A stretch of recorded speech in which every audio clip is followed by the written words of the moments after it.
Okay, so hello everyone. Today is Wednesday, January the 10th, and we are continuing in our study of A Course in Miracles. We're in chapter 3, The Innocent Perception, section 5, Beyond Perception, and we are starting paragraph 4. So I will begin in prayer. And let's just settle back and relax, allow ourselves to be in this present moment. Taking a couple of deep breaths to center yourselves. Just know that who and where we are in the right place at the right time. And there is only one source. That source is all light, love, forgiveness, union. It is stress-free. It is anxiety-free. It is all peace. And as we hold on to this thought of that source, we understand and we know that our inner person is that source. So yes, basically we are all love, all strength, stress-free, strength, love, peace, abundance, health, all forms of divinity. And as we breathe in this reality, we allow our thoughts to combine with our ego, personality, our flesh, so that we won't know where our egos begin and our inner self begins. We are united, whole, and complete. And with that, we are so grateful, have so much gratitude and so much thanks for allowing ourselves and seeing ourselves and one another as source, and understanding that this is the love that we share. And with that gratefulness and that gratitude, we release strength, love, all forms of positivity, all forms of divinity within our own bodies, minds, in our surroundings, in our homes, into our communities, into our nation, and into this world. And with that, we say, and so it is. And so it is.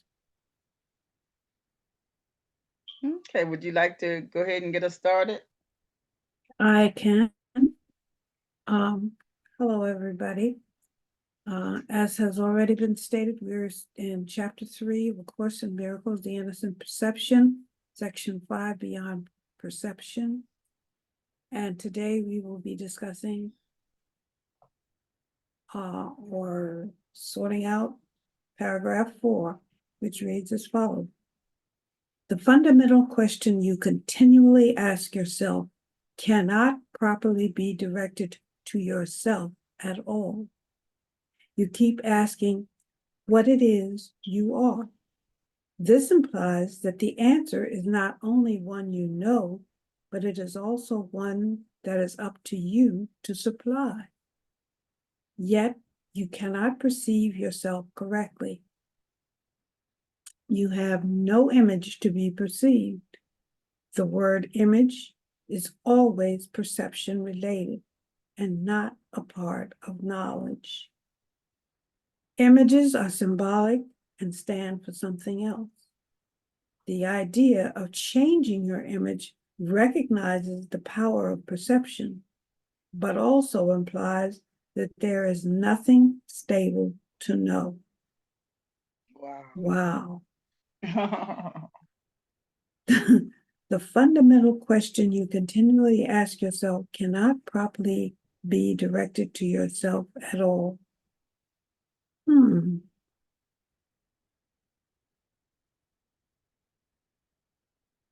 My question is, what is the fundamental question? You keep asking what it is you are. Ask yourself, can I be? I Mhm. see you're in chapter, sentence 2, to keep Mhm. asking what it is you are. Mhm. The Yeah, fundamental question you continually ask yourself cannot be properly directed to yourself at all. And, when we see, you keep asking what it is that you are, what it is you are. And I don't know if I've ever asked myself what it is that I am, honestly. And, I've right, asked, yeah. why am I here? What is life all about? Questions My, like my, that. yeah, well, my question when it comes to something of that nature is, who am I? Oh, well, And, then there, and yeah. I think of it in terms, yeah, I think of it in terms of, somebody says, well, who are you? And you think of yourself in as fulfilling so many different roles. We're female. I'm somebody's daughter. I'm somebody's sister. I'm somebody, my name. And usually that's the first thing you answer is, who are you, Harriet? And after that, well, that's the name that has been given to this vessel while on this planet at this particular place and time.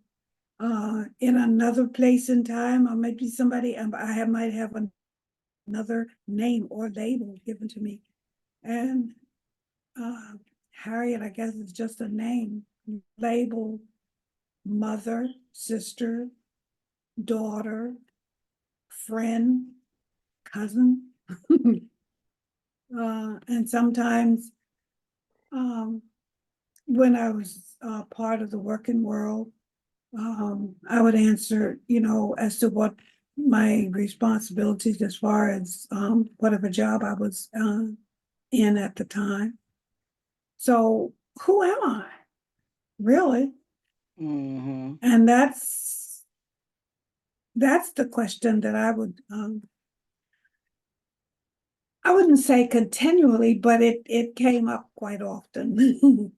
I'll put it Mm-hmm. that way. Well, and this is what this is saying is that you can't properly, cannot properly be directed to yourself at all.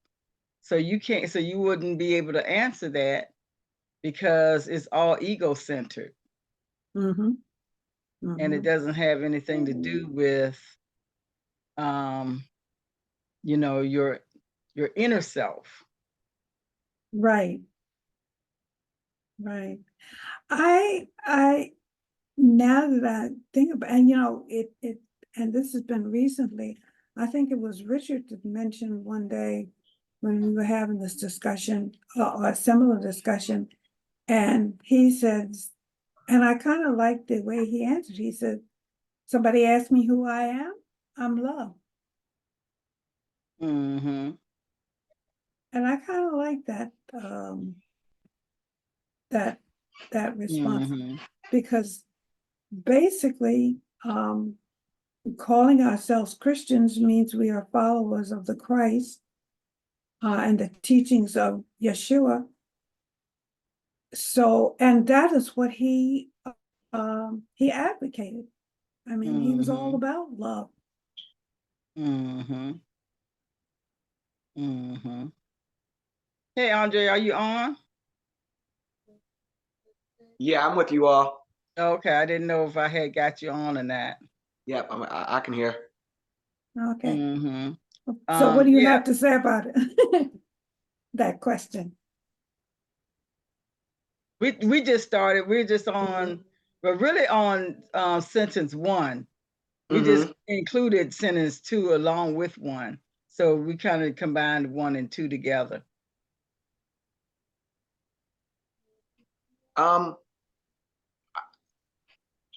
Great question. I mean, you know, as far as I think that's more of a, to me, I'm looking at it as a statement. From the first, from the first sentence, the fundamental question you continuously ask yourself cannot properly be directed to yourself at all. You keep asking what it is you are. And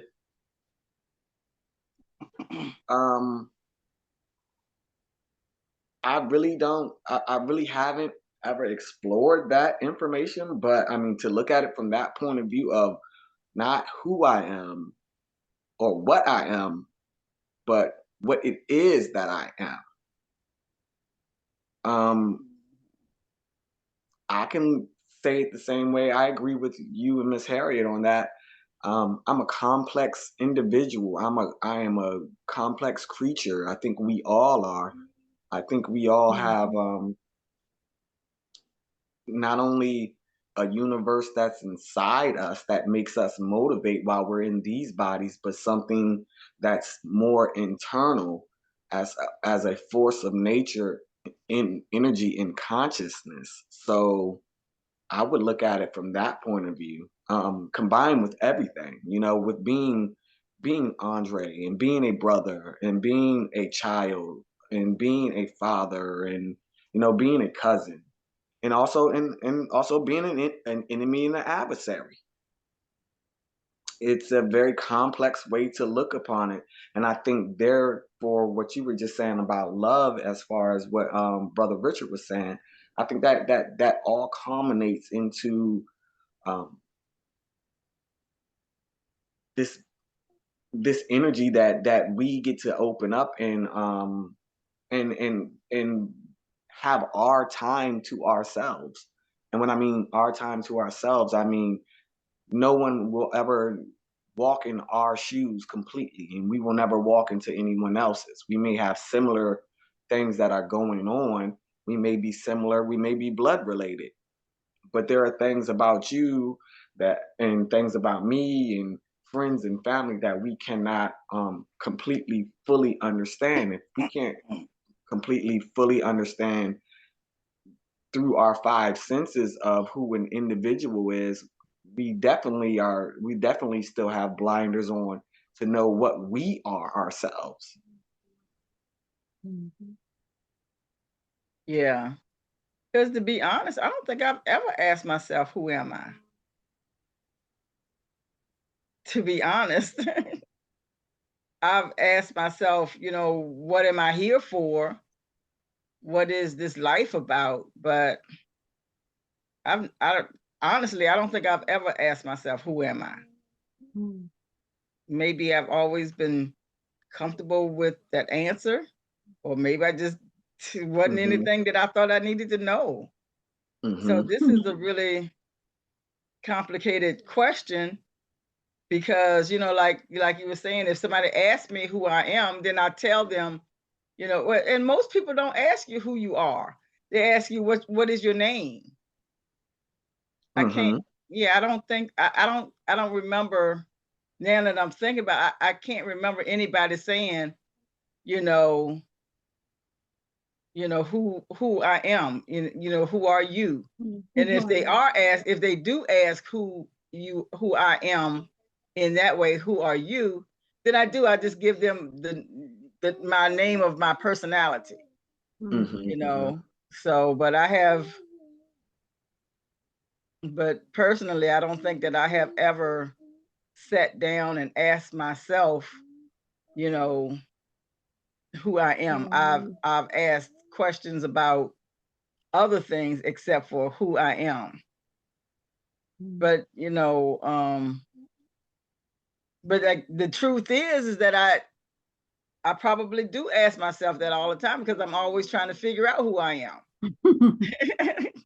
You know, Maybe it's you just, just phrase it in a different way. yeah, yeah. Because I've just always thought that, like I said, I've always wondered, um, like, who is God to me? That was a big thing. What are my thoughts compared to that? But I've and maybe some of these things have to do with I'm an only child, so it wasn't any, so I didn't need to figure out who I am in that way because it's always just been me.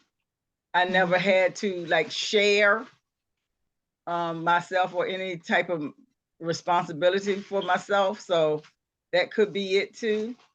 So this is going to be an interesting topic tonight. Mm-hmm.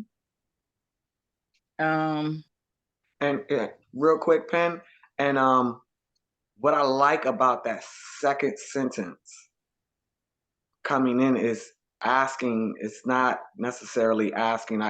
We're looking at it in that whole is who are you, but it's asking what are you, What? not who. You know who you are. Mm-hmm. So someone asks us a question and say, "Who are you?" Which I really find really as a rude question. I have been asked, Who are you?" And I've been and I'm a young black man, and I have butted heads with my parents and elders certain times, and they say, "Who you think you talking to?" Oh Lord, don't say that. Don't do that to me. Don't do that to me because I'm gonna answer that question. Talking to you. Now, depending on how the answer comes out. So when we're looking at it, when someone asks that question, they're either asking out of who are you? When someone asks that question, or we ask ourselves that question, I think those are two different paradoxes as Yeah. far as because another individual asking who are you is usually in a tone because they don't know who you are, or you have shined something upon them, whether it's a question that most people ask other people, but to ask Yeah. what are you. You keep asking what it is you are. And I Yeah. know for sure I've never asked myself that. Yeah, and then that's the one that I'm like, okay, I'm T-Man. I'm Andre. I'm Mhm. I'm all of that above. And no matter wherever I go, if this vessel decides not to work no more and I got to go on, and I'm carrying that with me. Mhm. I'm carrying that energy of who I am in the best part of it, not the worst. And I'm not saying that there's a good or a bad part of each other, I but know. I'm going to carry the best of me. You know, Mhm. I enjoy listening to you all call me Andre instead of calling me T-Man. It's no difference, but I Right. know the difference. But I do know the difference between Andre and T-Man. Mhm. Still the same individual, but on how I'm going to handle certain things, and who I want to see a certain part of me. T-Man is not Mhm. always supposed to be there. And Mhm. Andre, I can't necessarily let everyone see that part. Just in not saying that they shouldn't see it, but that it takes time to see that part. Mhm. And just in the second sentence too, it says you keep asking what it is you are. And I guess when, like I said, when I was trying to figure out what God meant to me, and then now I'm understanding that the real me is the essence of the God self that is in me, that is in this vessel. So I guess that would be what this sentence number 2 is, you keep asking what it is you are. So I think that because I have, Derek, turn that down, please, baby girl. Yeah, turn it down all the way. Turn it all the way down. Yeah, thank you. Mm-hmm. That's too loud. Yeah, so now that, so since I am asking myself what it is, who am I? I'm understanding that it's the God essence of me as to who or what I am, as opposed to a human girl on this planet, a human lady on this planet, whereas before that's how I identified myself. So that's an interesting question. It is. Going back to something Andre said earlier, and he's right. That question, and who are you? It always, to me, borders on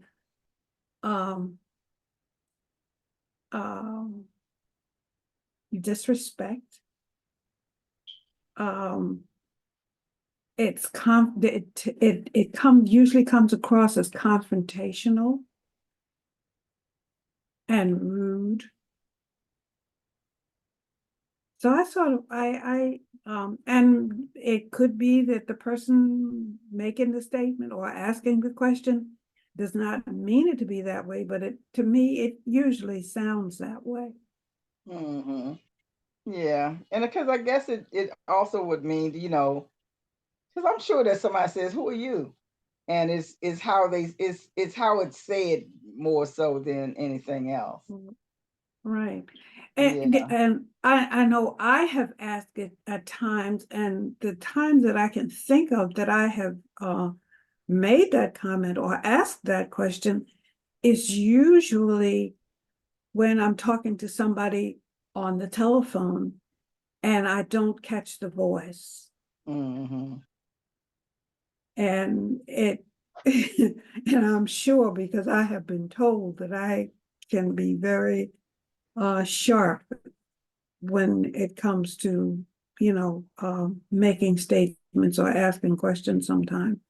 So I'm sure that the person that I posed that question to probably felt the same way that I feel when I hear that question being asked.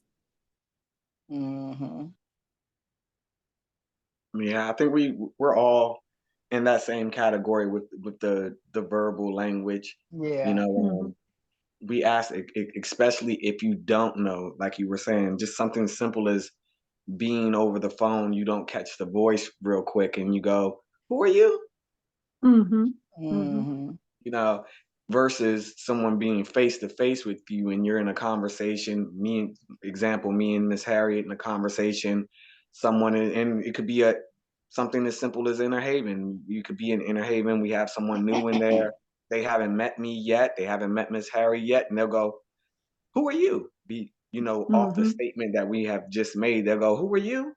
Mm-hmm. And Right. it is a quick And synapses. It is that quick synapses that makes us go, "I don't know how to take that." What do you mean, who am I? right, Who the hell are you? right. Which usually follows. Yeah. But I have never asked anybody, what are you? Yeah, but to ask, what are you? That's a I different. don't think I've ever asked. I might have wondered, but I usually don't come out and say, what are you? Hmm. So And I that's mean, we really catch interesting. that. Not to talk too much. I've had that question asked of me when I was working at Colonial Williamsburg, because everybody in costume is not a character, and everybody in costume is not is how do I want to put it? In other words, I am who I am doing my job. kind of thing. And you can address me as, by my name or whatever job I do, or, something of that nature. But, yeah, what are you? Are you a character today, or are you yourself? Mhm. And I know we want to move on, but that's also very important too. Of who are you, because people will make you who they want you to be as well. Yes, Um, definitely. I And did not sometimes, like, me personally, I did not like when I worked at William and Mary, and a lady would call me IQ, and IQ. yeah, because I was working at William and Mary, and I was actually going for my GED, and she was my manager and my supervisor. So, but for my lunch times, I got to go work on my GED, and they gave me extra time because I'm working for the state, and they want to see you get these things. So when Mhm. I would come in, they would call me. She wanted to be funny, and I could tell. And so she would call me, "Oh, here come IQ. Here come Oh, IQ. Oh, he think he's smart. Oh, here comes IQ." And then it became a nickname for her to call me. And it definitely rubbed me the wrong way. Not because Just hearing you tell that story rubs me. yeah, yeah. yeah, because And she was being rude. Mhm. yeah. Yeah, she was being mean. And Hmm. and I could And she tell that she knew was it, being and she knew she was being mean. mm-hmm. Yeah. And I knew that. And it finally got to the point where I had said something, I left it alone. I would come home, I would be upset, and I'm like, I can't believe I'm so mad about this woman. I don't want to see her tomorrow. This woman gonna make me punch her in her face. I'm not playing. Andre about to go out the window, and they really about to know what I'm gonna do. But in that same sense, I could not do that at William and Mary because they also did not call me by Andre. Hmm. They called me Lil Ice. They called me what my dad's nickname. Hey Lil Mike, hey Lil Mike, hey Lil Mike, hey Lil Ice. And it rubbed me so wrong. Oh, so you didn't have a name. I didn't even have my name. Hmm. I would have to constantly say, hey, my mom did not name me Michael. I am not a junior. I know I look just like him. I know that. But my name is Andre and I'm a man. Please call me by my name. If you don't want to call me Andre, call me Dre. Hmm. And I'm gonna assume that this was you were younger at the time, so you had to learn how to speak your own voice. And usually when we're Without being younger, disrespectful. Yeah. yeah, Bless usually you. when we're younger, we're not used to being put in that position of how to um clock authority, you Fresh, know. fresh So baby. Nadia was only 6 months. I yeah, was 23. Yeah, somebody can get hurt in here. yeah, yeah. So so in that, I think in both of those sentences, we are what we are. We are who we are. We are everything that God, for lack of a better word, God made Hmm. us. Creation made Mhm. us. Mhm. Hmm. So we cannot let people dictate who we are and what we believe. Hmm. Because once That's we that right. allow that to happen, that means there's a control over you. And let's Mhm. face it, all of us in this world can't control our own lives. Who wants to control someone else's? Yeah, Some think they can yeah, It's easier. yeah. to think that way, but it ain't easy to control somebody else. Mm-mm. And a whole lot of times when you're trying to control somebody else, I think that tells me that you're not in control of yourself. Hmm. Yeah, it's easy for that person to control you. Mhm. Mhm. Okay, we want to move on to number 3. Yes. Okay, this implies that the answer is not only one you know, but is also one that is up to you to supply. This implies that the answer is not only one you know, but is also one that is up to you to supply. And we were just talking about that, at least Andre was. I mean, well, when he was talking about the names that he was being given by coworkers and supervisors, which was not his name. And, you know, he was in a situation probably young and, you know, just beginning the working world and not really, I don't know what the atmosphere was at the time, but if the person that was his supervisor was white, she probably felt maybe a little bit of jealousy or animosity towards Andre. Oh, I'd have loved that. Because I'd have scared her out of her mind. It It was just all sounds, black you know, people. this just It was sounds, all Oh. black you can people. always tell the culture of a workplace by, right. you know, by the supervisor.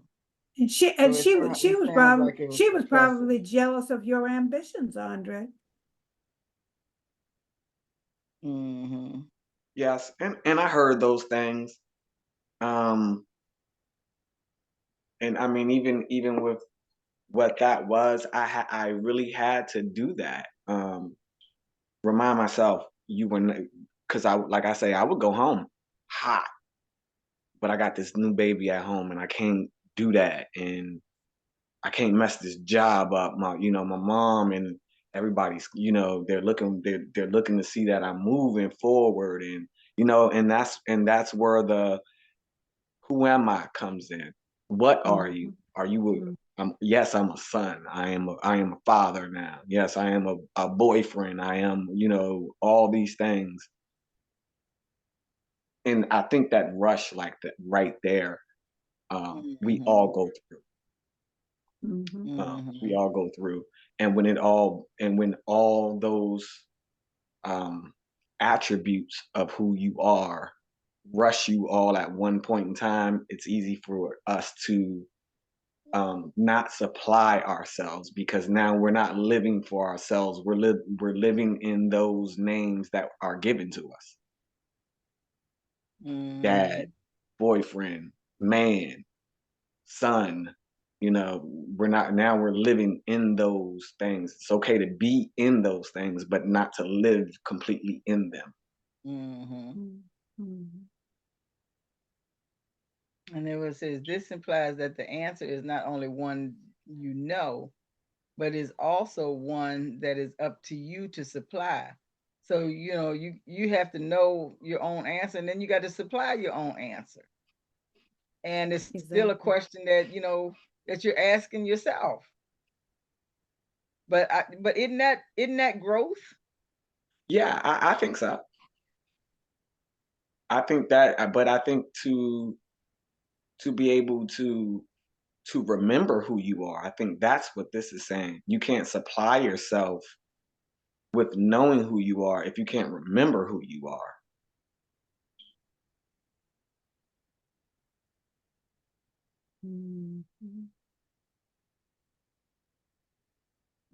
This implies that the answer is not only one you know, but it is also one that is up to you to supply.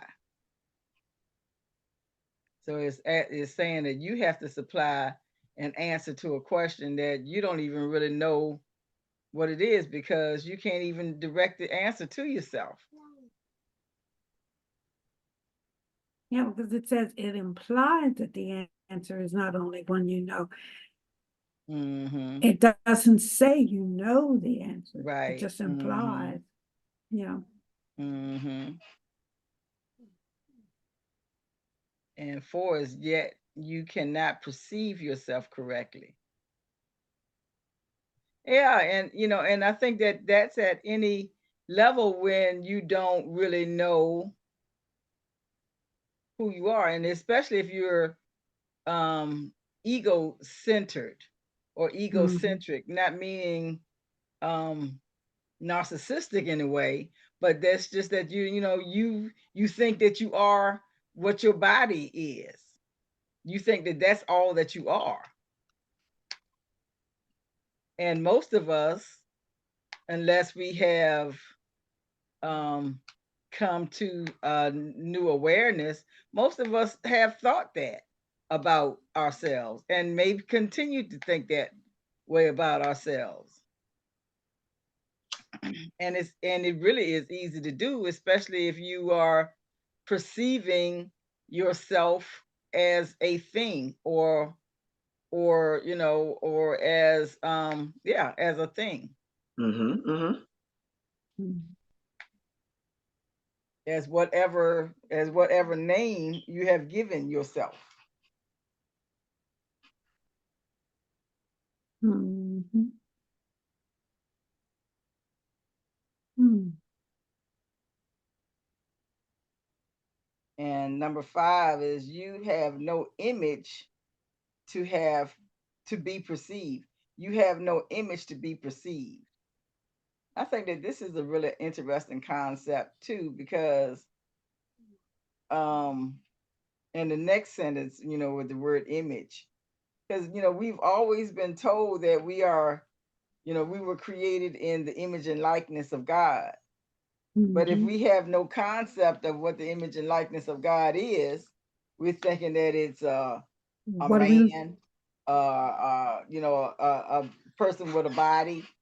If that's what we're thinking that the image of God is, then that's the thing that we are perceiving.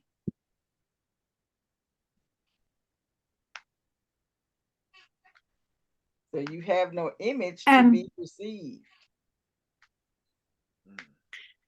And the image that we perceive is not necessarily what, or how do I want to phrase it? The image that we perceive of ourselves is not necessarily the image that someone else perceives when they look at this vessel. Because I mean, what I'm trying to say is, when I look at someone, my thoughts tend to how do I want to phrase it? When I see somebody, I see certain behaviors, I see certain um images, for lack of a better word, or I see a person that is shaped in a certain way, that looks a certain way. And it could be that I also see them as some oh,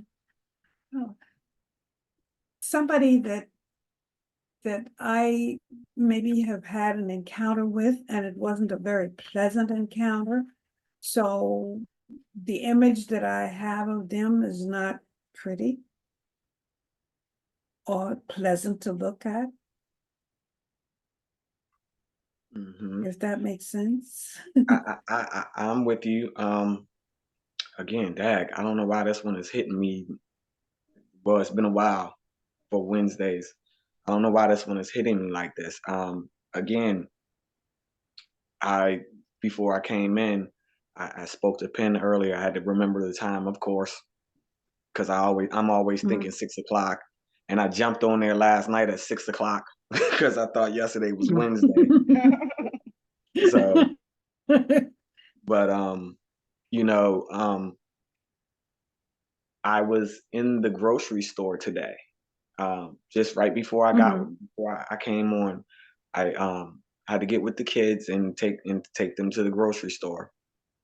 So me and Nadia went in and we grocery shopped, and You know, I let her do. I just kind of monitor her and let her do the shopping Mhm. because they ain't over here. So get everything y'all need from mom's house, so y'all can just leave potato chip wrappers at her house. Good, I'm cool.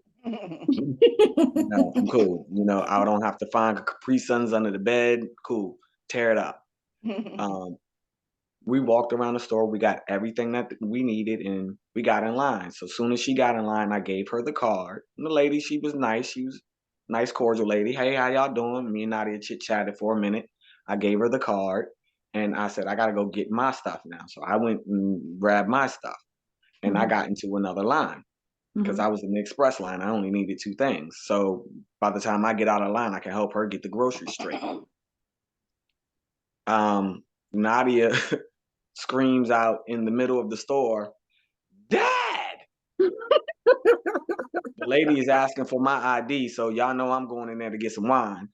The lady is already staring me up and down, left and right. Who is this walking in here? You know, he ain't walking.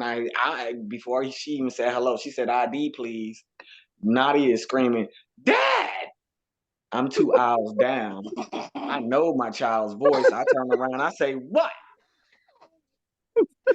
Everybody in the store stops and goes, "Oh my God, that's your daughter?" "Yeah, that's my daughter."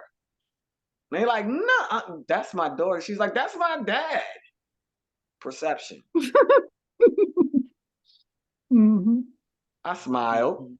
I giggled. I laughed with everybody.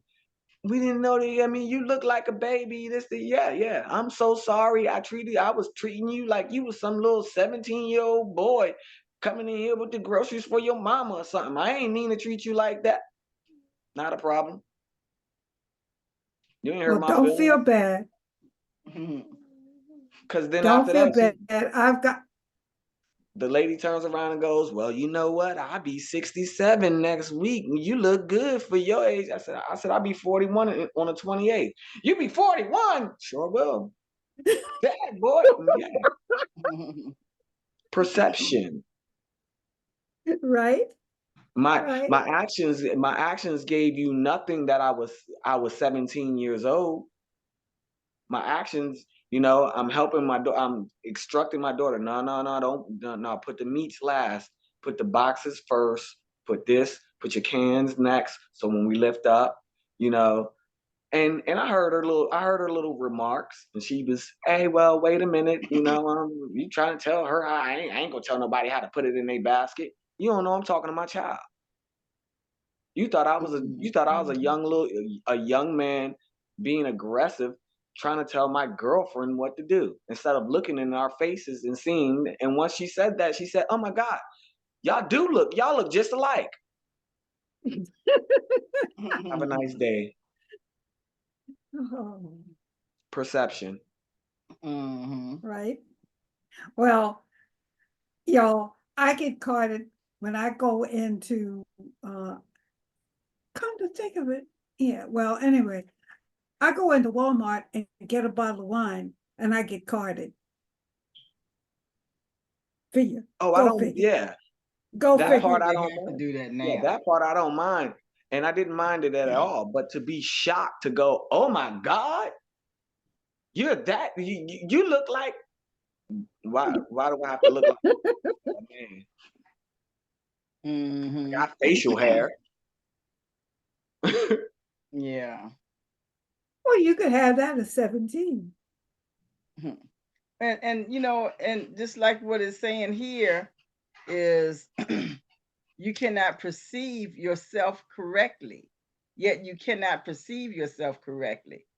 And we don't perceive ourselves correctly because perception doesn't is, we have learned through these last couple of weeks in the innocent perception that perception and knowledge are two different things. Hmm. Mhm. And that without perceiving, and perception is only based on the physical. And so we can't perceive ourselves correctly because we can't see ourselves. I mean, that's the nature of the human. We don't see ourselves unless we're looking in a mirror other than that, Right. we only see parts of ourselves. I can see my hands, I can see my feet, you know, unfortunately, I can see my stomach, you know, but I can't see anything on my back. Mm-mm. You know, I can't see my face. Unless you turn your back to a mirror and look. Yeah, but I can't see my face. Yeah, I So understand. Yeah, so I can't perceive myself correctly because I can't see myself. and So that's that's where knowledge comes in. but that's the coolest thing about it because what these my example that I use, sorry to cut you off, Pen. What example I use, what they saw, I don't see. I see a 41-year-old man. Mhm. Am I, you know what I'm saying? Am I decrepit or anything like that? No, nothing, nothing in an age bracket like that. I'm not looking to, liver spots and all that. No, no, nothing like that. But in my time, in the time that is given me as the individual that I am, and understanding what I am, I I see my physical better than anyone else can. You can tell me, "Oh, you look young," or you're short, or you're you can give me all these things, but what I see is completely different. Yeah, that's because you know yourself. Mhm. You don't You have know, to perceive yourself. You know yourself. and Penn, this is a thing with our family as far as short. I just use that because you can, and we're not we're not short people, but we're not tall people either.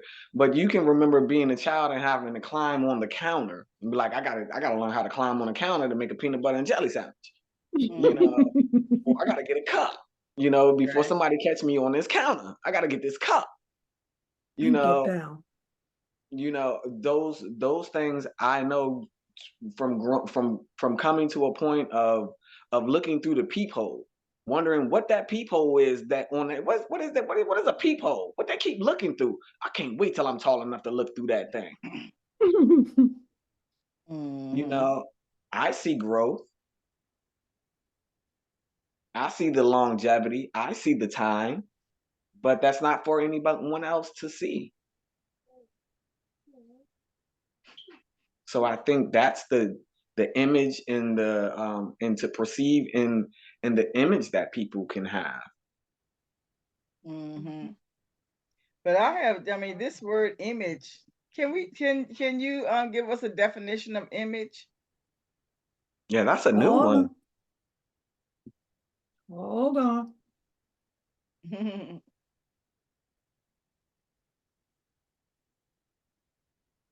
You know these things are slow today. Um, Because personally, I wouldn't see image as perception related. So that's an interesting concept right there for me. okay. Okay. Image, definition and meaning. The meaning of image is a visual representation of something. What do you mean image? An image is a visual representation of something, while a digital image is a, never mind. All I'm seeing, a visual representation. Everything that I'm clicking on, and like a likeness of an object produced on a photographic material, a picture produced on an electronic display, or what you see when you look in the mirror. They didn't say that, but I am. Mhm. What is the original meaning of image? To copy or imitate.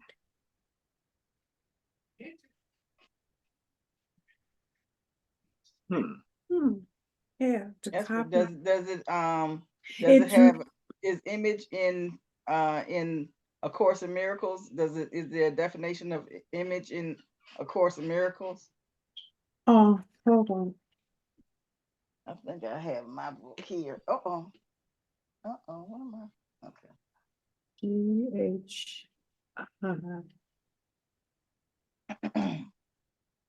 I am idea. Illusion. Excuse I me. am. It's not in my glossary of terms. Let me see what Charles Fillmore has to say.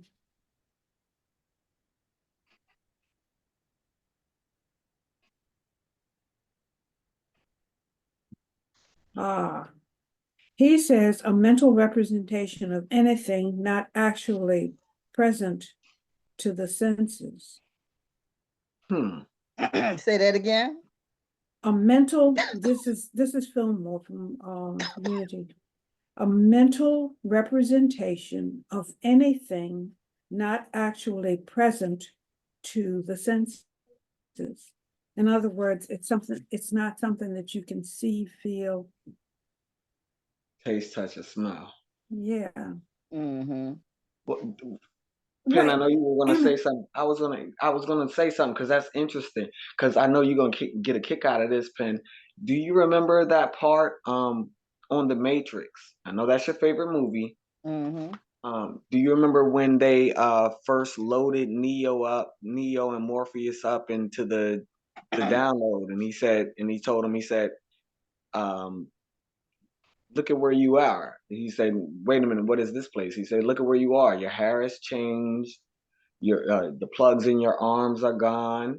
You know, you have hair. You have, you know, you feel like you feel like you look like yourself. Now outside of that, that is your visual image of yourself. Outside of that, you are something different. Same person, but he has no hair at that point in time. You know, he's still bald. Mm-hmm. He still has the bolts in him. He That was really his doesn't original know. image. That's the image of himself that he recognized about himself when he was before he was Neo. I can't remember what his name was. Mr. Thomas. Yeah, he saw Anderson, Mr. Anderson. Mr. Anderson, yeah. Anderson? Yeah. Uh-huh. No, So he wait, So saw are you talking himself about, as he was Fishburne's character? when he was in the Matrix. and then Mm-hmm. Are you when talking? they pulled him out, and then that first time they brought him back, he had his same visual image of himself. Mm-hmm. He was like, "Well, Now I you're don't look talking the same." about, And The Matrix. the movie, yeah. yeah, no, but I'm saying, are you talking about Fishburne's character No. or? Well, actually, all their characters. Yeah. You know, Lawrence Although Fishburne, Lawrence Fishburne's character didn't change. His, not much, but when he was outside of the Matrix, he didn't have the plugs and the pins. You yeah. know, he was Mm-hmm. still he didn't have the metal piece in the back of his head. Right. You know, in Mm-hmm. the Matrix, but outside the Matrix, you know, the majority of the people did. So they had a Right. visual image of themselves. So I guess, can we say, like, we produce our visual images? That's where I was going. Well, this is I think this is saying that you have no image to be perceived. Mm-hmm. You have no You have image to no be perceived. image to So be we perceived. don't have there is no um likeness that we can look at ourselves to tell. So we wouldn't be able to see in ourselves if we wouldn't have an image to say, okay, I look like I used to look when I was in the Matrix. Because Mm-hmm. this is saying you have no image to be perceived. Mm-hmm. Mm-hmm. Yeah, so And we wouldn't be able to recognize ourselves at all. well, I mean, again, going back to the Matrix, when he first got there, he looked at himself and he couldn't handle it. He couldn't handle what his real surroundings looked like, what was really going on. Yeah. Of course, you know, so things like that.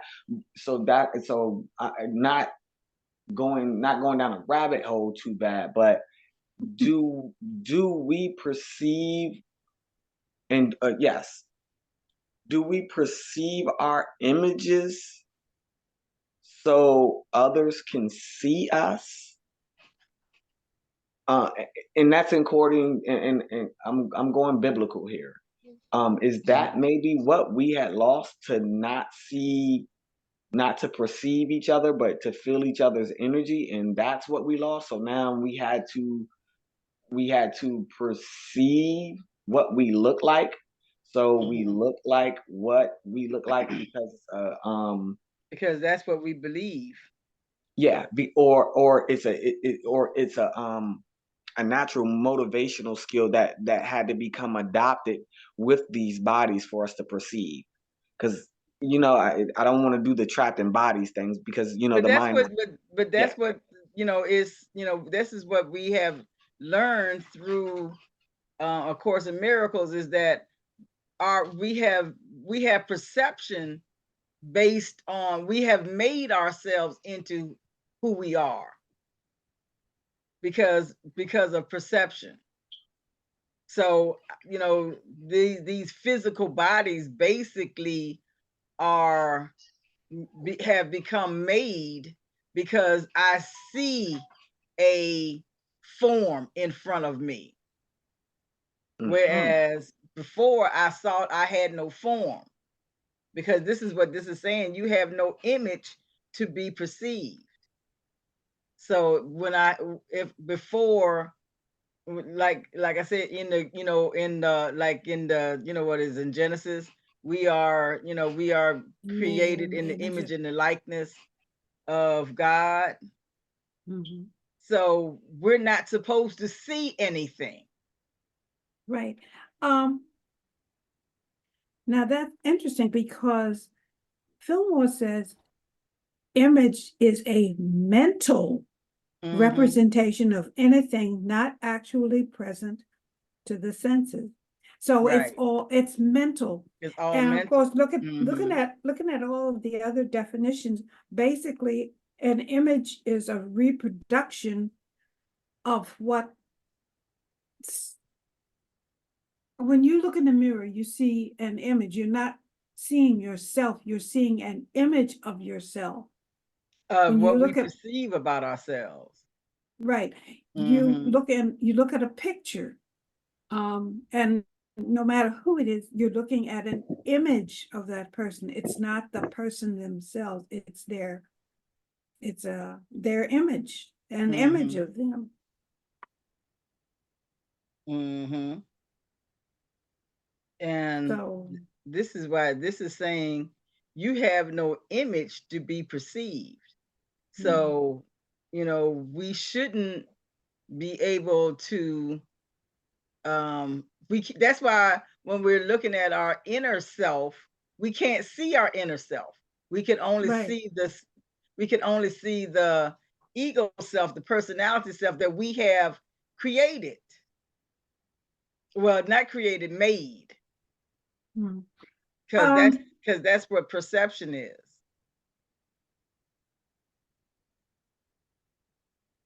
And just to use the, the matrix analogy, is that when Neo was in, well, what was his name? Anderson. When he was Mr. Anderson in the Matrix, Uh-huh. he believed that that's what he looked like, until, they came to get him out of the Matrix, and he looked around and, oh my goodness, what is going on here? The next, in all of these other sensations rushed into him. He got flushed down and dropped into and sucked up. you know everything all happened all at once, so fast that he wasn't able to keep up with it. And then when he did finally see himself with all of the, where he had the holes and everything, now he has to perceive himself differently, as opposed to that image that he thought that he was. And I guess this is what this is saying, is that we have no image to be perceived. Mhm. So when we think about ourselves, because, and when I think about it, when I think about myself, I don't think about myself as a personality. Mm-mm. So that's, I'm not perceiving myself. I'm thinking of that. I'm thinking of that self, that mental image that I can't see because I don't need to see it.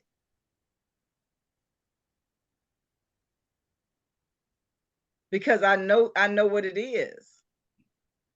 That's really interesting. Mhm.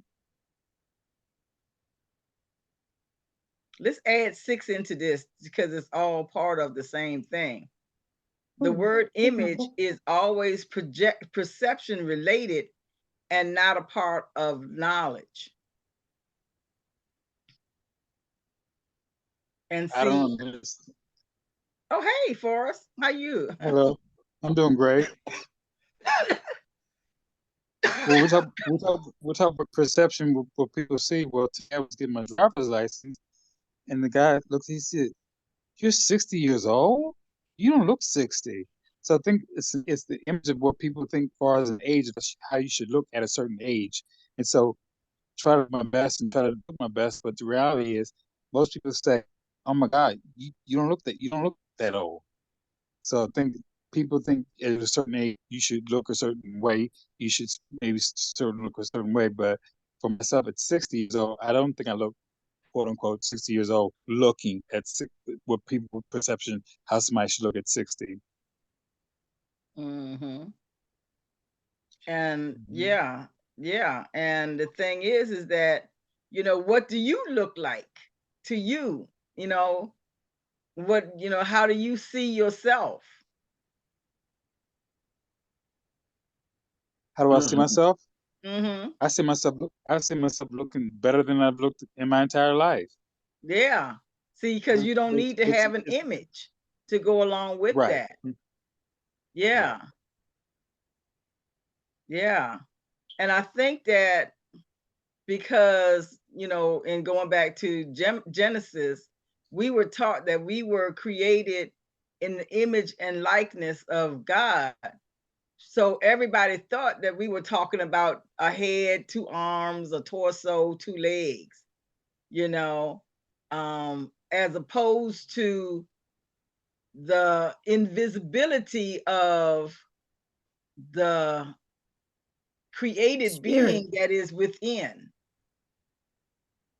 So we started seeing the the vehicle, thinking that that was who that individual is, and thinking that that's who we are. Mhm. Mhm. And so we had become so dependent on that view, and that's why that's not a part of knowledge, because I can't know myself in this temporary form. Mhm.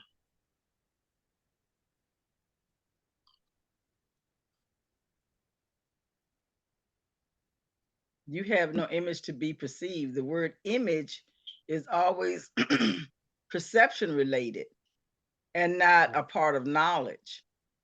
And I think that that's one of the things that has created all of this chaos that's here on, on the planet, Mhm. because we're telling each other that, okay, this, because you're female, you're worthless.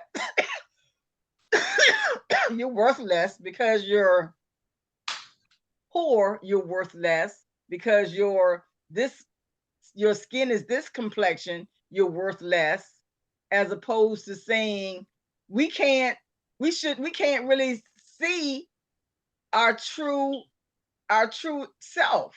We can't really see our real image. Or is image the right word? Image not even the right word, is it? I um okay. Y'all would Pen. I got a rabbit hole for you later on. Okay. What you got? What you I got got? right. I'm not gonna go down that rabbit hole today. I got a good one for you later on. But just to get on where we are, um, and what you just said, just to ride your coattail on that one. Uh, if we are made in the image of our Creator, then why did he ever have to make us bodies out of dust? That's interesting. But that's only in the second. That's only in the second Mm-hmm. chapter. So, It's not in so the first. consciousness, yeah. So consciousness is always there. Yeah, You because in know, the first chapter there was no making out of dust. You know, Mhm. there was, there was male and female. Mm-hmm. It was just creation. By the second chapter, it was a whole lot of stuff that was added in. You know, dust making and rib pulling and going to sleep. Hey, And and a going to whole sleep lot of extra that wasn't included in the original version. Mm-hmm. So with that, with us being right there and understanding that consciousness, is Mhm. that the first piece of That's the first piece. that I want to say it like that. Mhm. Is that the first piece of original knowledge that we Mhm. lost? Yeah. To know to not differentiate, excuse me, using that word wrong, to break each other down into into male, female. Um, Mhm. and I also understand that that is done in Genesis as well when it comes to the animals and this in those things. I'm pretty sure animals knew what they were and what they were supposed to be doing with who. I don't Right. think a And they still crocodile. do. Yeah, I don't think a crocodile ever got confused with an alligator. Yeah. Just Yeah. not not without human ingenuity, but that's a different story. That's why I Mhm. said I have a different rabbit hole. Um, Mhm. but I don't. Could that be the first part of knowledge that we learned that we lost as far as as far as the Adam and Eve story in Genesis? Could that be the first thing that we lost, which was to divide, Mhm. That's what and I'm then saying. you know, Mhm. and then it just went, and that's what made us be able to see the way that we see and Mhm. produce the way that we produce. I'm pretty sure if we were made in the image of God, we didn't have to eat a hamburger. We were Right. already fulfilled. You know, And we didn't need that tree of knowledge of good and evil. yeah. We didn't need the imbalance. All we needed was that one tree in the center of the garden. But let's move on because it's 6:15 Yep. and Just we still got two more sentences, and these are pretty deep too. Number 7 says images are symbolic and stand for something else. And wow. So even going back to the thing about, we were created in the image and likeness, seeing ourselves as symbols and standing for creation. Images are symbolic and stand for something else. So if we could see ourselves as, instead of separate individuals, but as symbols standing for creation. What are your thoughts, Harriet? You got pretty quiet there. Um, yeah, yeah, I'm trying to collect my thoughts because I how do I want to put this without sounding sacrilegious or Oh, you blasphemous? can't, not with us. You know you can't sound sacrilegious with us. Yeah, but somebody listening might No, think that. I know no. you guys don't, but you know, what was put together as the canon, the word of God, and I'm using that in quotes because what I consider the Bible is not the word of That's God. right. It was inspired perhaps by spirit, by divine spirit, by God, our creator. But it is not his word. It is the word of those who wrote it. Right. Mm-hmm. And my thing is that story, you're talking about the book of Genesis, and maybe I'm going down that rabbit hole that Andre's been trying to avoid. But when you look at that, I think the time frame for that is between 4 and 5,000 BC, before the Common Era. Oh, you go BCE? Yeah, All right. yeah, I think you gotta go for a whole lot further back. Mm-hmm. Go That's BCE what I was getting at. That's Mm-hmm. exactly what I was getting or at. Common Era.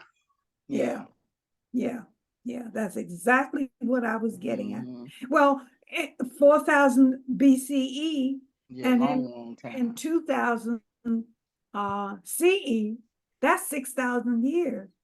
And when you look at things from a scientific and archaeological perspective, they're talking about millions and billions of years in the Right. past. Mm-hmm. So that that part of Genesis to me is just, for lack of a better word, fairy tale, allegory, Oh yeah, whatever. yeah. But Yeah. it's not the truth. Right. Yeah. Yeah. And but there are so many among humankind that believe it is. Right. But And if you just and if all of you that is kind dispute, of like backed up by somebody else's story, you mm-hmm, know. You know, all right, of the stories kind of blend into one. But exactly.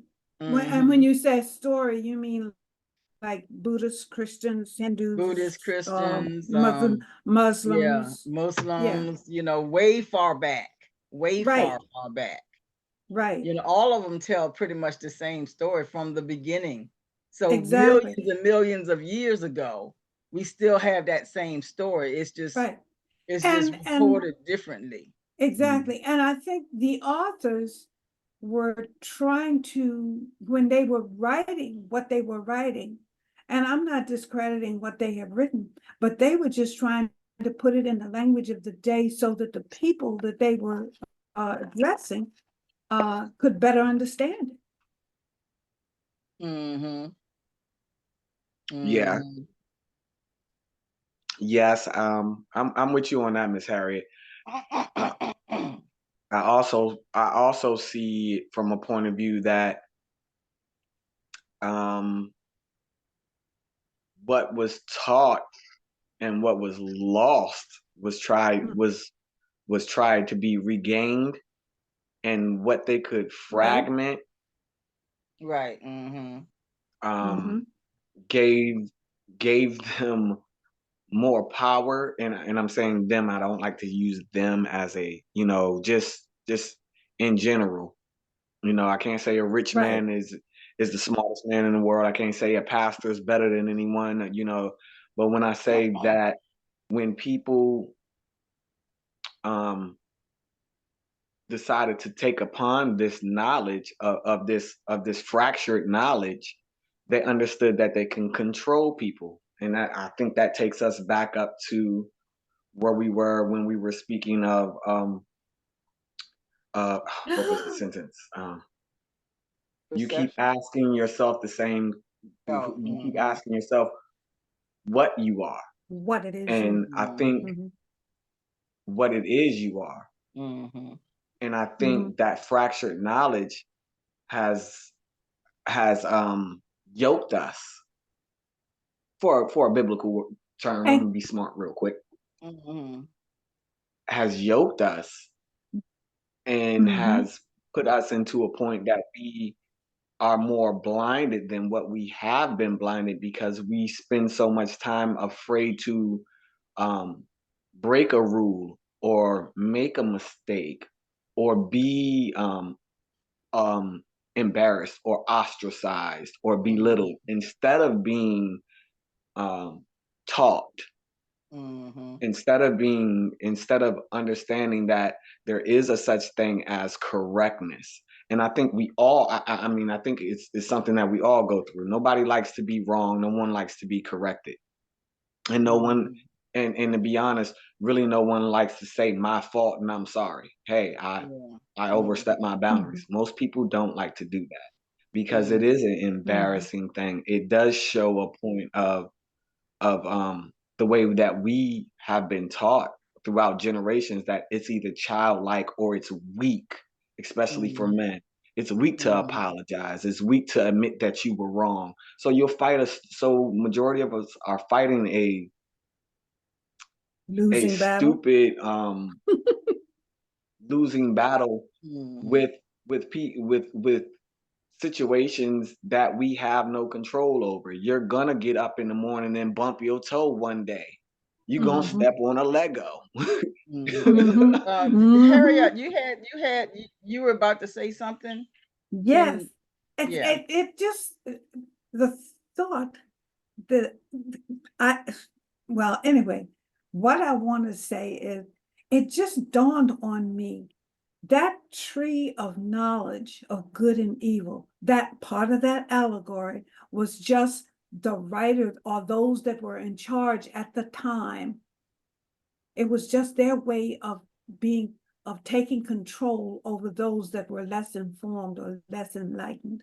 They didn't want you to know so that they could manipulate, the others and have them do their will, instead of, um, be just my thoughts, just Mhm. my thoughts, People who and know, that's how I see it, yeah, Yeah. people who do not um, know you know, themselves, Mhm. people Yeah. right, people who do not know themselves, people who do not know where they come from, people who do not know their history of so many things, and it's a proven fact of it that mm-hmm, Mhm. to conquer you have to take away an identity of a Mhm. people. exactly, And I Mhm. think that's the difference of identity. When you take an identity away from a people or even a Mhm. person, even an individual, but when you definitely take an identity from a whole people and give them something that they don't know, you can control them. Right. exactly, Mhm. exactly, and that's what that little bit of information in Genesis is all about, Mhm. taking And away. oh, No, go ahead. I was gonna say that what knowledge is here is not the same as knowledge that we're thinking of. Knowledge Mhm. that knowledge comes from some learned material, some memorized or learned material, where true knowledge comes from within. Mhm, You don't have, you just simply know what you know. You don't have to, exactly. you didn't learn it, nobody taught it to you. It didn't come from a book or some other form of information. It all dwells from within. And this is the Mhm. knowledge that we're talking about here. Let's move on to Right. number 8, because it's 6:26. Oh my I'm telling goodness. you, I'm telling you, time flies. Yeah. And this one is When really you're having big. fun, that's right. The idea of changing your image recognizes the power of perception, but also implies that there is nothing stable to know. And that is really big. Be- Yes. Nothing stable to know.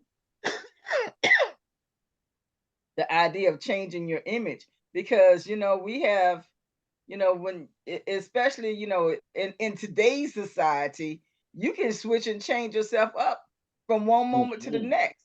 You can lose some weight, put Mhm. on a wig, go on, just go to another part of the Even country and become somebody else. You have completely changed your image. Right. exact. That's how they protect people that whose lives are in danger because of things that they know and can testify to. Hmm. And see, You know, this is witness protection. recognizes the power of perception. So the idea of Mm-hmm. changing your image recognizes the power of perception. So you think that what you see is so powerful because you have changed. You have become somebody new. Your image appears to have changed. So now we all think that you're different. You're you're better or worse or whatever. Mm-hmm. But also implies that there is nothing stable to know, because now now where's the stability? I mean, if you really have changed your image, but you haven't changed your mind, you're going to go right back to who you used to be. One of the things that I know is when, there's a lot of times when people have like weight loss surgery, they go, like with, they lose a lot of weight, but 2 years later, they're back to their original size or larger, because Mm-hmm. their image changed, but not necessarily Their their habits their thoughts. and Their their thoughts habits. didn't change. Yeah, their perception. Mm-hmm. Yeah. Well, not even Well, their their perception, perception, but well, their what they image, know. changed. Their image changed, but their perception has not changed. So you're still gonna perceive that you Themselves can. as, yeah. You're gonna perceive that you still you, But and you that's can why do what image and you want to perception do. are the same thing. And this is what this is saying, is that image is always perception related. And that's something that I had never thought of before, that your image is perception related. Because I'm going to perceive the Mm-hmm. image that I am. But if I haven't really changed my Right. thinking, I really haven't changed anything. But it also implies there is nothing stable to know. So I'm just simply lying to myself. And Mm-hmm. not so much that Very I'm lying bad. to everybody else. I'm really just lying to myself. Yeah. The idea of changing This your is image amazing. recognizes the power of perception. So you do recognize that my image may change, but it does recognize that, hey, I'm still the same person. Right. So are you just Mm-hmm. hypnotizing yourself, Mm-hmm. or like you said, lying to yourself? Say, oh, I'm a whole different person, but yet and still your perception is still the same. Mm-hmm. Or and I think that can go with a lot of things too, with people who say, you know what, I didn't journey, I went to church, is the new year, I done went to church, hallelujah, everything but then go back on their job and be mean to the, Right. Mm-hmm. or get back in traffic and drive the freeway going 90 miles an hour and cussing everybody out under the sun because you in a rush, you know. Mm-hmm. So the perception doesn't change. Right. Because perception and image are the same thing. Mm-hmm. The word image is always perception related. Mhm. That's a new concept to me. That's so That's a cool. brand new concept to me. I had never thought of that before. But it's 6:31, so let's do our round table. Unless anybody got some comments on this last part right here. Some thoughts, comments. Mhm. Okay. Well, then let's do our round table. And I can start. This has been a really good section for this paragraph. And I'm going to have to read it again because some things have been so new to me, Mhm. that I know nothing's changed in my mind.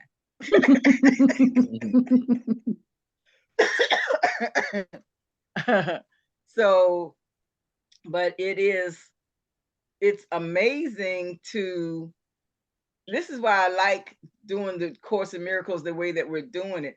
We're going line by line, word by word, and we're really taking our time to understand what each concept means. Because Mhm. now that this new concept has come to me, I hear it logically. It makes a lot of sense logically, but how how do I how can I applicable is this to my life? Mhm. You know, how can I apply this to my life right now? I really, truly, and sincerely don't know, because I had not considered that image and perception were related. I, I thought that they were two different concepts, and now that I'm understanding that, whatever, because, I guess because when I see image, I also see the word imagination, and your imagination can run wild, but if my imagination is still attached to a perception, then that's why I'm still living the same. I'm still on the same hamster wheel, because nothing has actually changed. I'm still living the images that I'm perceiving in my mind. So although I might change it for a sec, I might change the image for a second, my perception is still linked to that original image. So both of these things have to, I have to shed both image and perception.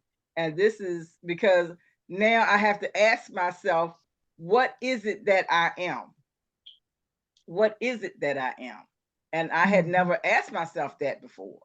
So yeah, I'm gonna have to reread this one again. So this has been a really, really good paragraph for me. And I want to thank everybody for, their concepts and their, you know, your voices to, to help me see through it. So I appreciate that. Thank you. Anybody want to go next? I can go next. This, like Penelope said, this is a paragraph that for me needs a reread, and it kind of brought to mind some things that I need to take a second look at, as far as this body, this person, me, needs to think about, and perhaps how can I take this?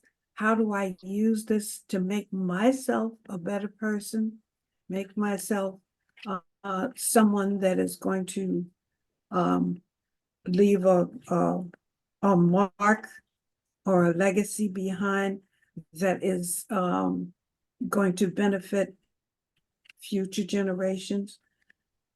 It's and when it comes to image and perception, I'm with you, Penelope. It was an eye opener, is all I have to say. And I really need to review perhaps this whole section so that I can become that person that's going to leave something behind that will make this world a better place. Thank you. Who wants to go next? Okay, I can go next. Well, even though I came over kind of late, sorry. But oh, okay. What I got a call coming through. You go. Okay, you want to go, Andre? Yeah, not a problem. First of all, thank you all for again inviting me to A Course in Miracles. It always hits me, and I'm always just kind of weirded out on a Wednesday, but it always puts me in a back in my square when I start to listen to everything that's going on in the Course of Miracles. What stands out to me, I'm with you, Penn, is who, what am I? Mm. And to explore that not Mhm. just the point of the names and the titles that have been given to me of the ones who either love me or look at me as as an adversary for whatever reason. Um, but to respond that back to what am I and what am I agree with I agree with brother Richard. I am love, I am compassion, I am all these things. Um and I have a universe that is inside of me and that is just mine. And even though I share this plane with everyone that I share this plane with, I have a time and an energy that no one else can, you know, have after I'm gone. They can they may emulate it, they may um have an image of it, but it's never going to be me or a penny or not in that time. So so I would like to look at it from that point of view and understand that the knowledge and looking at the way that I have to look at through perception to continue to work on seeing the inner part of someone, versus to go to feeling my perception in my time.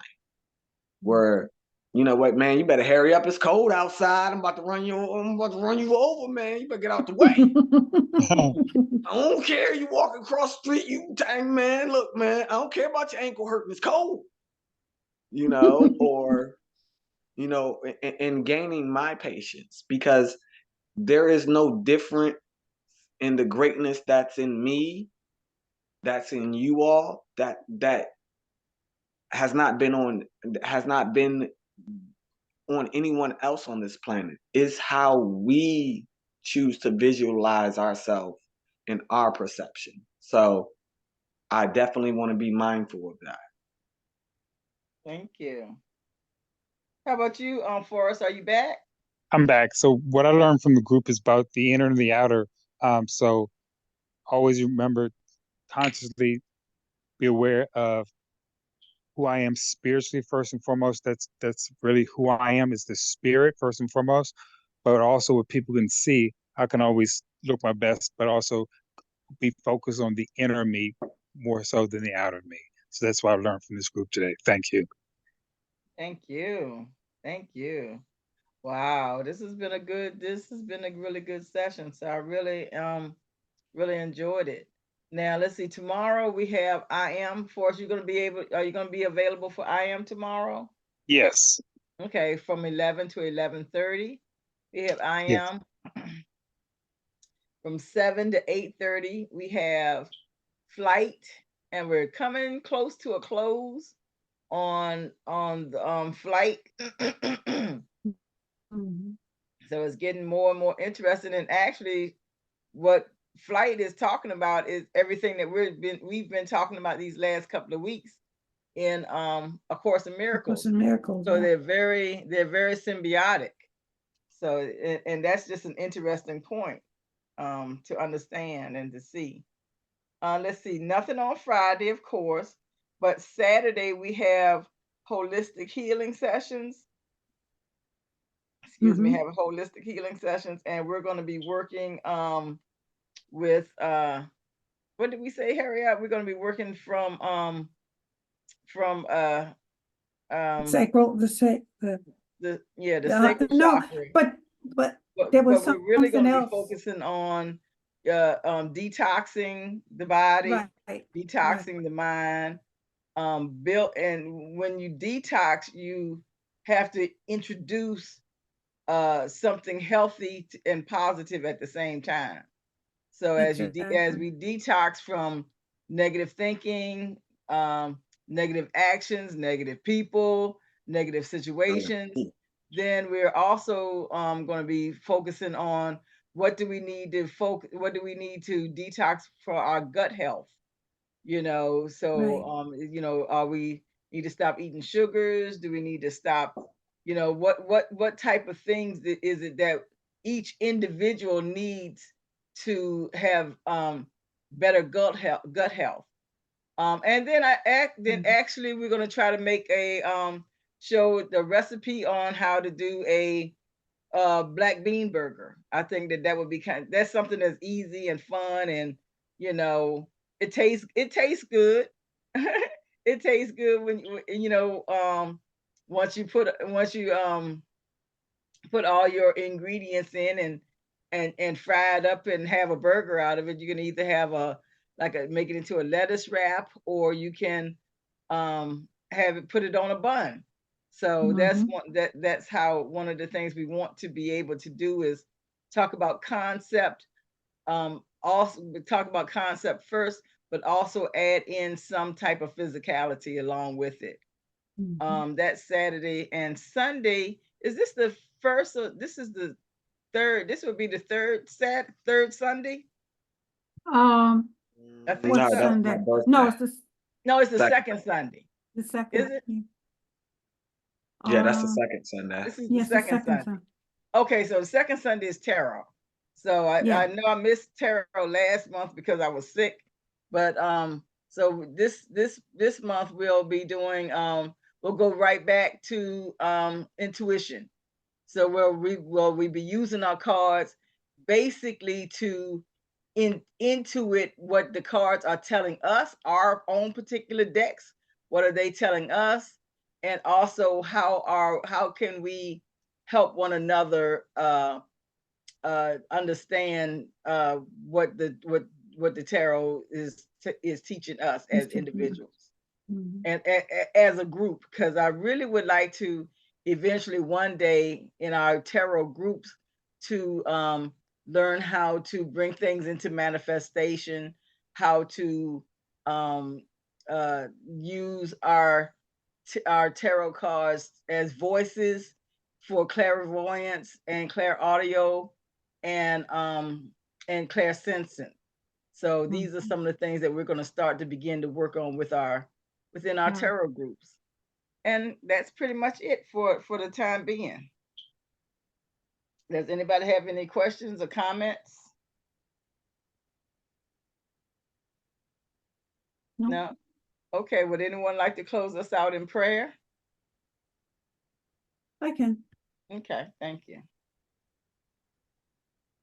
Let us sit tall, close our eyes, and let go of all of the tensions and stresses of the day so that we can inhale the pure, healing white light, cleansing us, cleansing our bodies, our minds, and our spirits of all that is dark, all that is stressing us. And as we inhale, realize that we are to be grateful to the grass, the trees, and all of plant life, because they are the ones that are supplying us with the oxygen, the life-giving oxygen that we inhale as we take in that deep breath. And as we exhale, we let go the carbon dioxide that the plants, the trees, the grass, the flowers need to survive. And we wish to show gratitude for our time together as we study this Course in Miracles, helping us to become more enlightened spirits and showing us the way to give love, to be love, and chase away all fears. And let us be grateful to our Inner Haven family for the understanding and the love that they give to each of us, that we give to each other. And with that, I say, and so it is. And so it is. Thank you, everybody. Thank you. Love Peace and you. blessings. Love you all. Bye, Bye. y'all. That was a good session. Yes, it was. Yes, it was.